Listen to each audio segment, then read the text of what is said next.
ইনকিলাব মঞ্চের 5 দফা। 1, জুলাই গণহত্যায় সরাসরি জড়িত সকল পুলিশকে অতি দ্রুত গ্রেপ্তারপূর্বক বিচারের আওতায় আনতে হবে। পুলিশ বাহিনীর মাধ্যমে জানাতে চাই, গতকাল পুলিশের ঊর্ধ্বতন কর্মকর্তারা আমাদের সাথে যোগাযোগ করে বলেছেন, আপনাদের কাছে কি এই যারা হত্যা করেছে তাদের তালিকা আছে? এর চেয়ে লজ্জাজনক কোনো কথা হতে পারে না। ৩০ জুলাই পর্যন্ত বাংলাদেশের প্রতিটা ঘর থেকে, কোন শান্তি থেকে পুলিশ খুঁজে খুঁজে ছাত্রদেরকে বের করে হত্যা করেছে। অথচ যেই খুনি পুলিশ প্রকাশ্যভাবে হত্যা করেছে, শত শত ভিডিও সামাজিক যোগাযোগ মাধ্যমে আছে, সেই পুলিশ আমাদেরকে জিজ্ঞেস করে আপনাদের কাছে তালিকা আছে কিনা। লজ্জা লজ্জা লজ্জা। সুতরাং ভিডিও দেখে তাদেরকে শনাক্ত করা যায়, অনতিবিলম্বে তাদেরকে গ্রেপ্তার করতে হবে। পুলিশ থেকে আশ্বস্ত করা হয়েছে, ইতিমধ্যে কাউকে কাউকে চেক করা হয়েছে। দেখুন, তাদেরকে করার কথা ছিল গ্রেপ্তার, তাদেরকে করেছে চেক। বিপরীতে কি হয়েছে? গতকাল এবং পরশু পুলিশ হেডকোয়ার্টারের সামনে সেই সমস্ত পুলিশেরা অবস্থান কর্মসূচি গ্রহণ করেছে।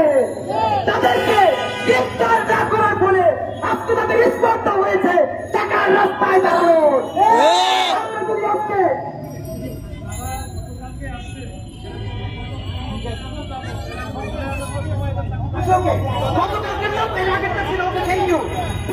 জুলাই শহীদ ও জুলাই যোদ্ধাদের বিরুদ্ধে ষড়যন্ত্রমূলক মামলা, মিথ্যা প্রতিবেদন ও হয়রানিতে যে সকল পুলিশ কর্মকর্তা জড়িত তাদের বিরুদ্ধে বিভাগীয় ব্যবস্থা গ্রহণ করতে হবে। দেখুন, আমরা আজকে এই প্রোগ্রামটা করছি বলে অনেক সত্য জানতে পেরেছি। গতকালকে পুলিশ অথরিটি থেকে আমাদেরকে জানানো হয়েছে, আমাদের যে শহীদ ইয়ামিন এপিসি থেকে যাকে ফেলে দেওয়া হয়েছিল, তার বিরুদ্ধে প্রথম যে ইজাহারটা করা হয়েছিল সেইখানে তাকে সন্ত্রাসী আখ্যা দেওয়া হয়েছিল, কারণ তখন এসপি ছিল পুলিশ লীগের সন্ত্রাসী আওয়ামী লীগের দালাল।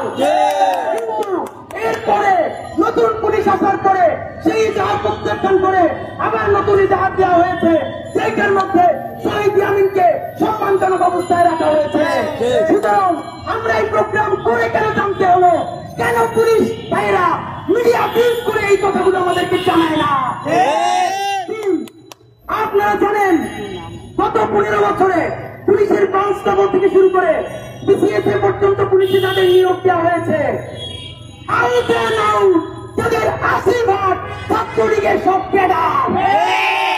সুতরাং বাংলাদেশ পুলিশের মধ্যে ছাত্রলীগের যে সমস্ত ক্যাডার বিশ্ববিদ্যালয়ে, কলেজে, হলে, কমিটিতে যাদের নাম ছিল, সেই নাম দেখে দেখে অনতিবিলম্বে তাদেরকে বরখাস্ত করতে হবে।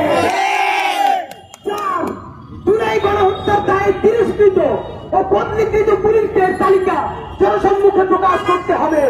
আপনারা জানেন, আমরা আমাদেরকে বলা হয়েছে ইতিমধ্যে অনেককে বদলি দেওয়া হয়েছে, অনেককে তিরস্কার করা হয়েছে। আমরা পুলিশের ওয়েবসাইটে দেখি নাই, আমরা মিডিয়ায় নিউজ খুঁজি নাই। আমরা জানাতে চাই, তাদের কাদের বিরুদ্ধে পুলিশ প্রশাসন অভিযোগ আমলে নিয়ে তাদেরকে চেক করেছে, অথবা বদলি দিয়েছে, অথবা তিরস্কার করেছে, জনসম্মুখে সেটা প্রকাশ করতে হবে। বিভাগীয় তদন্ত বলে লাভ নাই, কারণ এই পুলিশেরা গুলিও করেছে জনসম্মুখে। তাদের বিচারিক প্রক্রিয়া জনসম্মুখে আনতে হবে। এবং সর্বশেষ আমাদের তরফে সবচেয়ে গুরুত্বপূর্ণ কথা, যেটা এখন পর্যন্ত কেউ বলছে না, আপনারা জানেন, আজকে শুধু পুলিশের হেডকোয়ার্টারের সামনে এসেছি, আমরা বসে বসে আনন্দ পাই যে সব কর্মকাঠিনারি আমরা, আর রাস্তায় গাই খায় পুলিশেরা। আমরা চান্দুরা, তোমাদেরকেও ছাড়া হবে না। প্রত্যেকটা গুলি ছোড়ার আগে বিসিএস প্রশাসনের গুন্ডা ম্যাজিস্ট্রেট গুলো ছিল। প্রত্যেকটা জেলা প্রশাসনের প্রধান কিন্তু জেলা প্রশাসক, তারাই কিন্তু এই গুলির অনুমতি দিয়েছে। সুতরাং আমরা যদি মজা পাই যে ভাই খাবে পুলিশ, আমরা খাবো ইলিশ, পিঠের চামড়া রাখা হবে না। আপনারা জানেন, বাংলাদেশে একটা কালচার তৈরি করা হয়েছে, কারো বিরুদ্ধে প্রতিবাদ করলেই ট্রান্সফার বান্দরবান, খাগড়াছড়ি, রাঙামাটি। ছাত্রলীগের সন্ত্রাসী সাধারণ সম্পাদক গোলাম রব্বানীর ভাই, গোলাম রব্বানীর ভাই পুলিশ কর্মকর্তা গোলাম রুহানি কত বড় গুন্ডা ছিল, সন্ত্রাস ছিল, যে পল্টন এলাকায় নিয়োজিত ছিল, বিএনপির মহাসচিবের সাথে যেই ভাষায় কথা বলেছে, ওকে দরকার কাকরাইল মোড়ে এলে যতক্ষণ নড়ে অতক্ষণ জুতা পেটা করা, সেটা না করে সেই ফ্যাক্টরি দিয়ে সবগুলোকে বান্দরবান পাঠানো হলো। আপনাদেরকে একটা গুরুত্বপূর্ণ তথ্য জানাই, আমাদের ইনকিলাব মঞ্চের সব ভাই বোনেরা পার্বত্য অঞ্চলে কাজ করেন, অত্যন্ত অথেন্টিক সোর্স থেকে আমাকে বলেছে পুলিশের সব থেকে যেগুলো বদমাইশ তাদেরকে তিরস্কারমূলক বদলি পার্বত্য চট্টগ্রামে দেওয়ার কারণে আমাদের একটা বড় ক্ষতি হয়ে গেছে। কারণ আপনারা জানেন বাংলাদেশের সব থেকে গুরুত্বপূর্ণ এবং ঝুঁকিপূর্ণ অঞ্চল হল পার্বত্য চট্টগ্রাম। এই ছাত্রলীগের গুন্ডাগুলোকে যখন পার্বত্য চট্টগ্রামে দেওয়া হয়েছে, সবগুলো মিলে এখন প্রতিদিন চট্টগ্রামের নৈরাজ্য গোষ্ঠী দিচ্ছে। পার্বত্য চট্টগ্রামে পাঠালে হবে না, ওদেরকে অতি দ্রুত জেলে পাঠাতে হবে।